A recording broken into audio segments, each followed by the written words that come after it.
Generally, when new guitar players start learning about the concept of soloing and the concept of scales, generally the very first scale most guitar players are taught is the pentatonic scale. More specifically, it's usually the fourth position pentatonic scale with your pointer finger starting on the root in the E string. So, for example,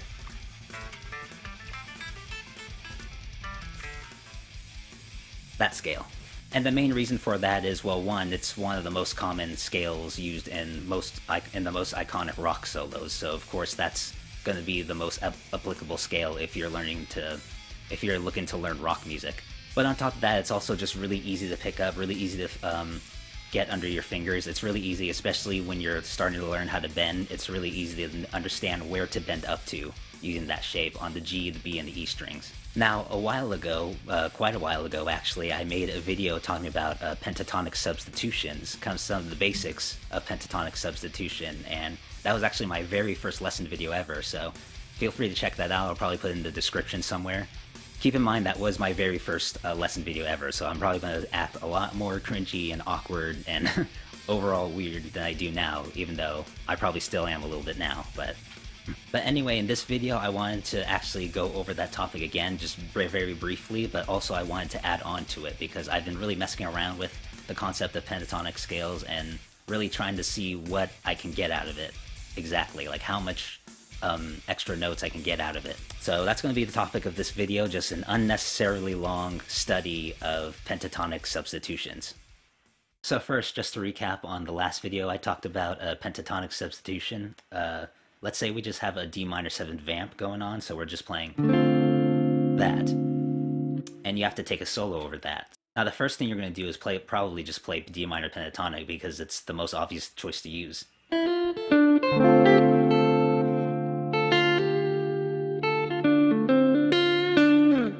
Now let's say you want to find some creative ways to get some other notes in. Well, you can just play the entire just D minor scale. But the thing about that is I find when guitar players start using that, especially at first, they usually tend to just do a lot of stepwise motion, like just kind of going up and down, but not really jumping around between notes. There's a lot of different ways to think about jumping around notes, but one way you could start doing that is by doing some diatonic pentatonic substitution. So what that refers to is basically if you harmonize the D minor scale, or F major scale in this case, you get the three minor chords that you get out of that are D minor, G minor, which is the fourth chord in terms of D minor, and the fifth chord, which is A minor. Or if you want to think in terms of relative modes, that would be G Dorian and A Phrygian. And the reason why this is important is because off of each of those minor chords, we can actually play a minor pentatonic scale over that. So instead, we could start with A minor pentatonic.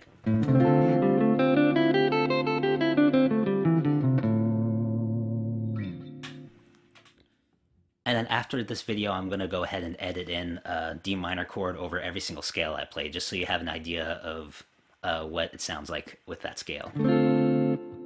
But basically, the reason why this works, if we look at the scale more closely, we get the notes A, C, D, E, and G. Or it's also really good to think in terms of the scale tones relative to D minor. So in this case, we have the notes A, which is the fifth. We have the flat 7, the root D, the ninth, and the perfect fourth. So knowing the scale tones actually gives us a good idea of what kind of sound we're going to get out of this. In this case, we're going to get a sound that has a flat 7, a 9, and a 11, or a fourth. Now we can do the same thing with the other chord, G minor pentatonic.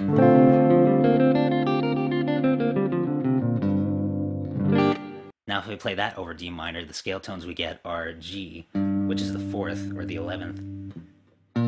We get the flat 13, flat 7, the root, and the minor third. Now again, that works because all those notes exist within the relative modes of D minor. However, we're just dealing with a D minor 7 chord. But what if we work with some parallel modes of D minor? So in this case, how about we think of D minor as the D Dorian, so this is going to be same as C major, but just starting on the second note.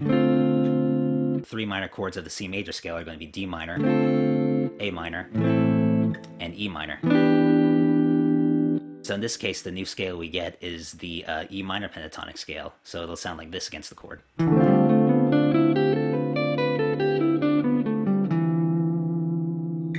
Now, analyzing that, we get the 9, the 11, the perfect fifth, the 13. So that right there is going to give you that Dorian sound, that B note. And then the root. Now how about we think of D as D Phrygian instead, and we want to have a Phrygian sound in our playing over that chord. So this case, in D Phrygian, that's going to be the same thing as a B flat Ionian or B flat major. So the minor chords here are going to be D, G, and C. So here we get the new scale C minor pentatonic, and that'll sound like this.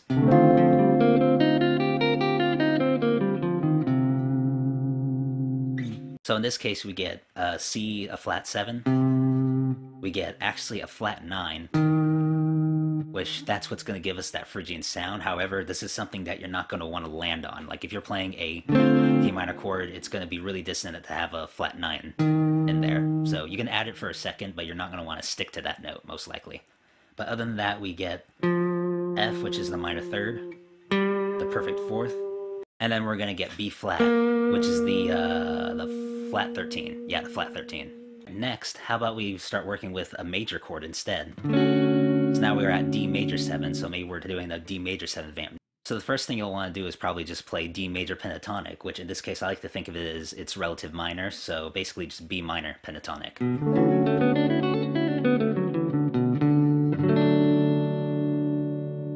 But again, even though we're in D major, we can also take the same concept using all the minor chords. So again, that would be a D minor or B minor, which we just did. And then the other two chords that come out of that are E minor.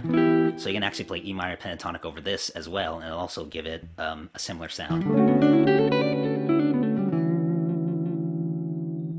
Although in this case we're playing it over a major chord, so it'll be a little different. And we also get a minor chord off the F sharp note. So we can use F minor pentatonic over that.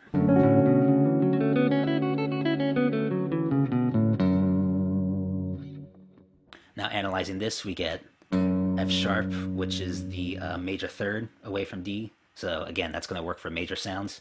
Then we get A, which is the perfect fifth. Then we get B, which is the 13. C sharp, which is the 7, or the major 7. So that'll be really good if you want to add a major 7 sound to it, but still play a pentatonic scale. And then you get E, which is the 9th. So that works for the major scale or Ionian mode, but what if we play and think in terms of a D Lydian?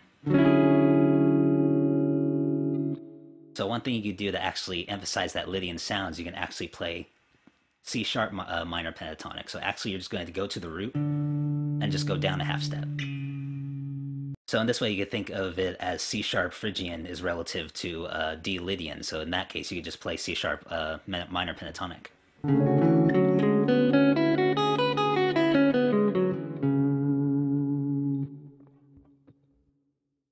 And now when you analyze that, you get a major 7, a 9, the major third, the sharp 11, which is the key note in the Lydian sound. And then you also get B, which is the 13. So you get a lot of extensions of that. So I think at this point I've made the point that basically you can just take all the relative minor chords of any kind of sound you're going for, and that'll give you some cool scale tones to work with that you may not be used to. Now let's talk about blues playing, which is known for using a lot of pentatonic scales. Now, something interesting that happened during the blues is that they started playing entire chord progressions consisting of dominant chords. Now, a lot of these are similar to the major sounds, where you can use D major pentatonic, of course, or you could also use E minor pentatonic, and that could work over a D7 chord. But one thing that started to change with the blues is they started playing D minor pentatonic over D7, and that gives us what's called a sharp 9 sound, or basically you're playing the minor third, meanwhile the chord has a major third in it. And and that's why the Hendrix chord came about. Because in that chord, you're playing basically the major third and the minor third. Or technically you would call it a sharp 9 if you were a super music theory nerd, but basically you're just playing both at the same time. And that sharp 9 sound was a big deal when it came to the blues. That's really what defined its sound, or that's one of the things that really defined its sound, is guitar players playing that sharp 9 sound over the dominant chord and just making it work. And then people started coming up with the blues scale, which is literally just the pentatonic scale, but just with a flat 5.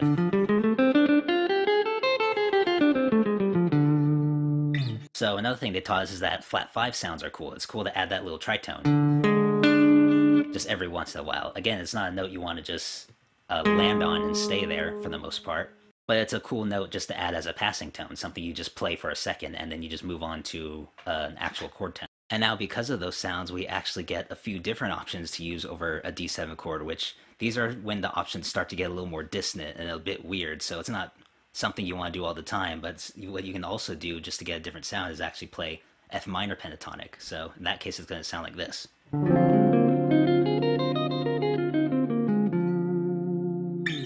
Now, if we look at that scale, we get the notes F, which is a minor third, or you could think of it as a sharp 9 if you were playing it over a dominant chord. And then we get A flat, which is the flat 5. So right away we get both of those notes. And then we also get B flat, which is the flat 13, C, which is the flat 7, and then we actually get a flat 9.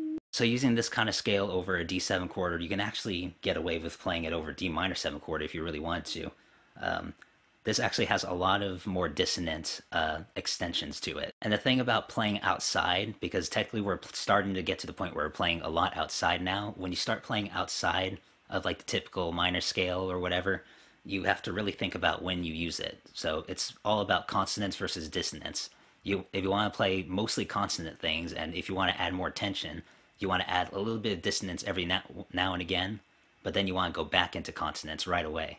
So maybe, for example, I could do something like...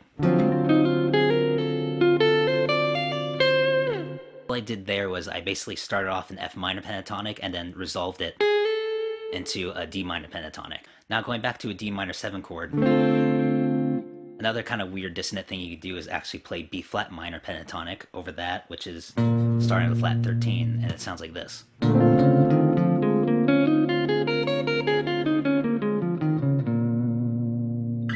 So if we analyze that, we get B flat, which is the flat 13. Then we get C sharp, which is the major 7. So from there we get a flat 9, then a sharp 9, or a minor third if you're playing it over a minor chord. And then you get A flat, which is the flat 5. So basically up to this point, I was pretty much covering every single pentatonic scale in all 12 notes, except for I haven't covered E flat and A flat yet. So I've covered 10 of all of the 12 pentatonic scales. But what about those last two, the E flat and A flat minor pentatonic? In terms of D, do those have any use at all in our playing? Now with those two scales, there's actually an interesting concept that I'd like to introduce called the natural complement. So here you're at the keyboard, and keep in mind that the Western chromatic scale has 12 notes in it until it reaches the next octave. And the C major scale has 7 notes in it.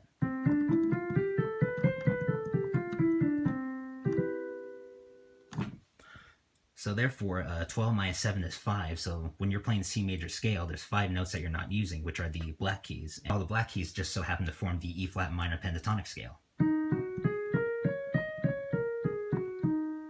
Therefore, the natural complement of C major can be thought of as E flat minor pentatonic. So in other words, the natural complement of a scale is essentially just the 5 notes, or the pentatonic scale, that's formed when you take the opposite of the scale that you're playing. And going back to D Dorian, E flat minor pentatonic would be the opposite of D Dorian, or the natural complement of D Dorian, and A flat minor pentatonic is actually the natural complement of D minor or F major. So now why would this be important to know? Because if you play E flat minor over a D minor chord, you are literally playing all of the wrong notes. However, interestingly, it's actually a pretty common trick in jazz and jazz fusion to just go up a half step in order to create some tension. So you could be soloing in D minor, so like...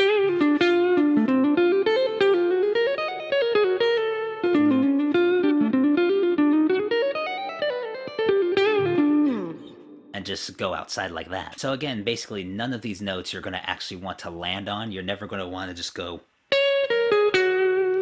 during like a D minor 7 vamp. If you really want to like catch people off guard and go way out for a second and then go immediately back in, then that's something cool that you can add into your playing. Although that's the thing, you want to only do it for a second. You don't want to go into these weird pentatonic scales like for a really long time, because that's going to sound really weird and you don't want to be this guy. Hey, what's up, dude? So I've been really working on my improvising and trying to think outside the box a little bit. You want to hear some of it? Yeah, sure, man. Let's hear what you got. Yeah, all right.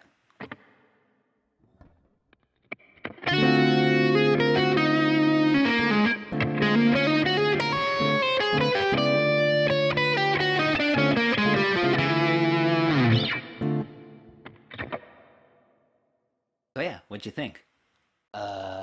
Yeah, I think you played maybe a few wrong notes there, or maybe there's something wrong with your guitar or something. I mean, not really. I'm just trying to emphasize the flat 9, the sharp 9, the flat 5, the flat 13, and the flat 15 sounds. So you were doing that on purpose? What the f? So the point of all this is not only just to get some new scales into our playing, but also just to get a good understanding of how a lot of the notes interact with a specific key or a specific key center. The thing is, you want to balance the consonants with the dissonance. Consonants being like just playing standard, like just D minor pentatonic over D minor, and then dissonance meaning like trying to go into the E flat minor pentatonic, even though none of those notes actually exist within the minor scale. So one thing I ended up doing is actually creating a little chart, basically outlining every single pentatonic scale that's usable with a chord. So I think there's like 7 that I found to be most useful with a minor chord, and I'll put that up right here. So basically I played each scale against the chord, and I listened for which ones I thought were the most consonant or the most pleasing sounding, and the most dissonant or the most not pleasing sounding. And sometimes when I'm practicing soloing, I like to just put that chart up and then just try to go into some of those scales just to experiment with some different sounds to see how they sound against the chord. And of course, I want to basically focus on the more consonant ones, and then every once in a while just go into a really dissonant one and then just go straight back. Now that's only for a minor kind of sound. If you want to go into major sounds or dominant sounds using these pentatonic scales, you can kind of make up your own lists and try to see which one's more consonant, which one's more dissonant to you, and then try to add them into your playing. So really, I guess what I hope you get out of this is that you could really do whatever you want in music.